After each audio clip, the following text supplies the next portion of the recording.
Hello there everyone, welcome back to our channel. In today's video, you are going to see on Instagram how to deactivate your account. So let's head over to your Instagram application first. Once you're there, make sure you have logged in into your desired account and then tap on your profile by tapping your profile icon on the lower right corner. And then tap on the three lines on the top right. And here go to your account center. Now go to personal details. Now here go to account ownership control. Go to deactivation or deletion. It says temporarily deactivate or permanently delete your accounts or profiles.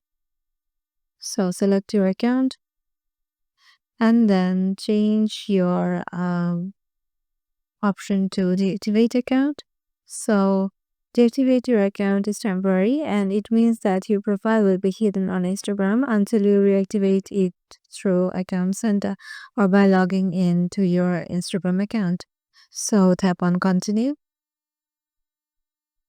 Now give your password of your Instagram and then tap on continue and your account will be deactivated.